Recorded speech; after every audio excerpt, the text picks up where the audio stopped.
Welcome to the Lead Pedal Podcast with your host, Bruce Outridge, where he talks all things trucking. Now let's get rolling.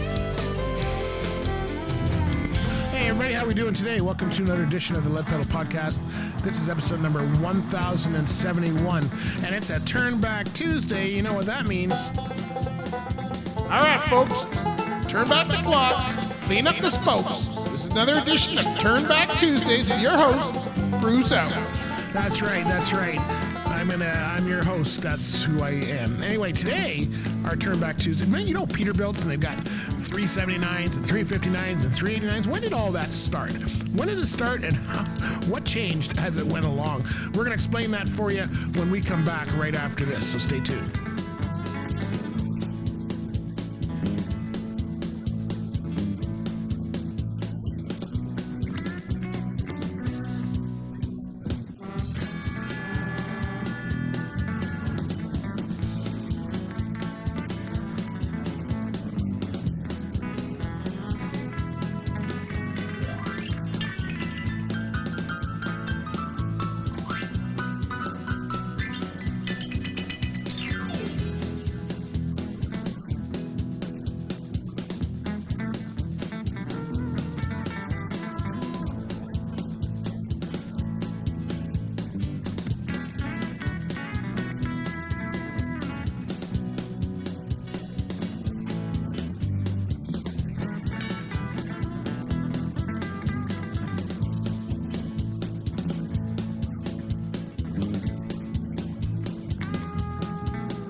So let's talk about when Peterbilt started all of their numbering stuff. They actually been in business since 1939, and before 1981, they used to do it by chain drive and dual axle drive. They actually started 1939 to 1941 is when they started, and the model was 260. So 260 was a chain drive, and 334 was a dual drive axles. They were the first in the Peterbilt model line, and then it evolved after that. Once they got into 1941, 1949, 270, 334, 345. All of these were conventional models. They were highway trucks, and the last model developed by T.A. Peterman. So they have different designers. The first ones in the early 40s, 39 to 41, were a Fajol design, and then they switched in 41 to T.A. Peterman was doing the designing, and that went until 1949. They also had, in that same period, 354s, 355s, 364s, which were conventional heavy-duty trucks, and they had a special one designed, a 3064S, designed for the U.S. Navy in 42. 49 to 57 came out 280 and 350. These were conventionals. They also introduced the cab over. The 350 was the cab over, and that was a highway trucks, nicknamed the Iron Nose truck, was the conventional there. And then a butterfly type hood with cycle style fenders, vertical shutters on the grille. You've probably seen those at some of the truck shows. The cab over version produced nicknamed Bubble Nose style for short hood. That's what they called it. And 1954 to 1976, the 281 and the 351, the 351 being the cab over, 281 being the conventional. On the highway truck, it was nicknamed the Narrow Nose truck. The first model line introduced with the red Peterbilt emblem at launch. So you know that Peterbilt emblem that's so known. It had the butterfly hood and all that. It had a setback front axle option in 1971, and for the cab over, and that later became the 353. Let's see. Then they got into 54 to 58 was cab over production. The first Peterbilt cab over model line developed with its own cab, and it shares doors with the 281 and 351. So the 281 and 351 were cab over units. Then we went into 1959 to 1980. The 282, 352, and 352H were all cab over models. The first tilt cab over developed as a distinct model line, and then nicknamed the Pacemaker in 1969, coinciding with the update. It had 54-inch to 110-inch bunks, and 352H is a raised cab version fitting with a larger radiator, produced from a 1975-1980. So my friend Brett just finished his 1978. He's got a 352. Let's see. Then we've got a 1965 to 76. The 288 and 358 are conventionals. Variant of the 281 351 with tilting hood. First Peterbilt equipped with a design fiberglass hood introduced in 1972. And that had the first ornament design on it as well. Getting into 67 to 87, you had the 289, 348, 353, 359s. These were all conventionals. They replaced the 281s and the 351s. Let's see. The 353s would have been the cab over. Distinguished by a wider grille, so they had a larger radiator, larger grill. The 353 is the heavy-duty version of the 359. And then the 359X is a limited edition version of only 2,000 of them were made, replaced by 379 later on. Let's see, we get into 75 to 78, cab over. The CB300, first Peterbilt truck designed for refuse applications, designed and produced jointly with Peterbilt and Kenworth, so this is when they're starting to merge. In 78 to 86, 310 to 319s were the models. They replaced the CB300, and the Model 319 used a rear PTO and rear lift axle with steering capabilities. That was 78 to 86. Let's see, they also came out with a 351L with a variation design specifically for logging. That was a conventional. In 54 to 72, they had a 341, a short hood variant of the 351 for vocational applications, city routes, and it replaced the 348. 346, 72 to 75 was a conventional with a setback front axle. 348 to 70 and 86 designed for cement mixers. So every time they change something, whether it be the year or whether it be something specific to the truck, is when they change model numbers.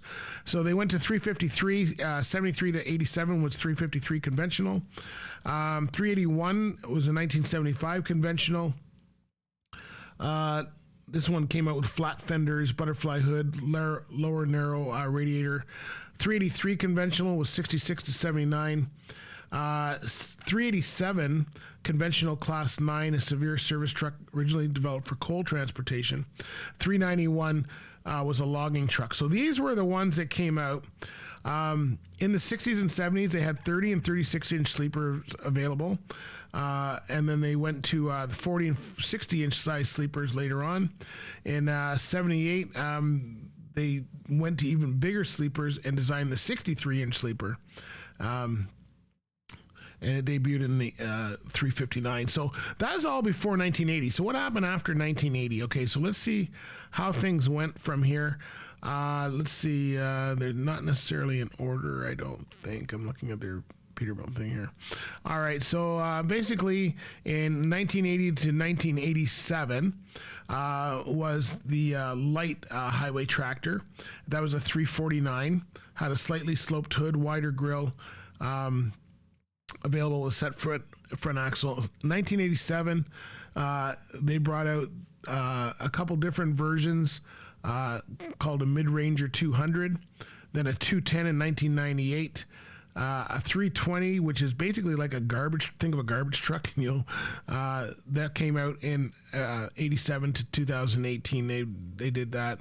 Let's get into that. So 357 was more of a for dump trucks and stuff like that.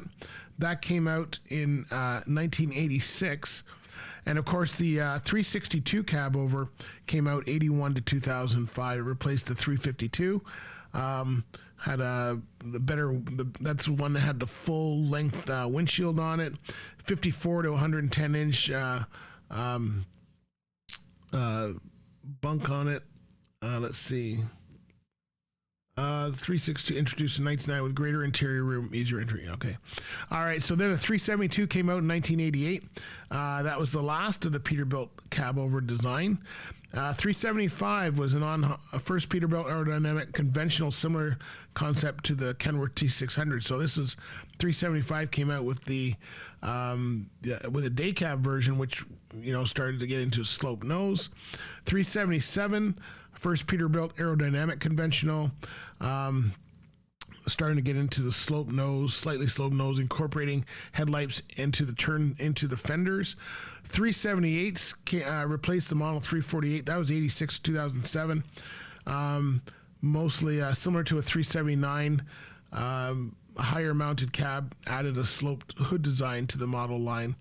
And then we got into the 379, which came out in 1987. Replaced Model 359 as a flagship Peterbilt conventional. And in design change from 359, the turn signals moved from fenders to rectangular headlamps. So that's what we went to on the 379. And let's see, they had a 379X, which is available as well, limited production. Whenever it's an X, it's 2,000 of them or less are produced. 384 has kind of like has the headlights into the fender. They're not square, they're kind of molded with the fender. 385 is for tow trucks, that kind of stuff. Then they came out with a 386, which is the sleeper, the aerodynamics, the hood design. They took away the air cleaners, all of that kind of stuff. Then they had the 387, which is you probably see a lot of those around. That they have the whole wide body thing going on. Let's see. They had 397, which is a heavy truck. 587 replaced the 387 as the wide body. And then let's see, what did they do with that? They redesigned the hood, improved visibility, and produced as a day cab and mid-roof sleeper. And then we had the 330, 337, 348, all from 2007 on. So now they just finished the 389s, or the last, and they don't mention it here, unless I missed it, which I could have, because they've got a lot of classes here in them. But I don't see the 389. So that's what they're working on now, I guess. So this is probably not updated up to that class. So the last one they have here is the 379X. So now they got 389, 389X. Is the last, actually, if you saw that one, that interview we did with Reed Murray, he had one of the last 389Xs. So, all right, there you go. That's the Peterbilt breakdown for you. I don't know if it got any better. It gets confusing with all those numbers. But basically, they started in 1930. They change every time they make a major upgrade, or it's over a year. They seem to change it by the year sometimes, which is very cool. So, good to know. That's how it works. And here's our friends over at RS 2000.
right, there you go. So that's the team over at RS2000. So now you know about Peterbilt and how they are run. So hey, make sure you join us. Have you heard about this event, the Bridging the Barriers event? That's right. It's happening on September 26th in the Mississauga area, put on by the Women's Truck Federation of Canada.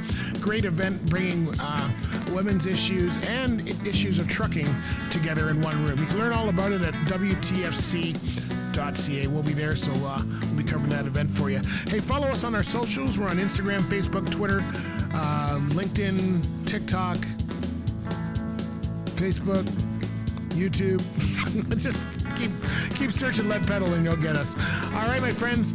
All right, good talking with you. Thanks very much for listening. Be safe out there, and we'll talk to you again next time. Bye for now. This has been another episode of the Lead Pedal Podcast. For more information or to subscribe to the podcast, visit theleadpedalpodcast.com and be sure to follow the podcast on Facebook and Twitter.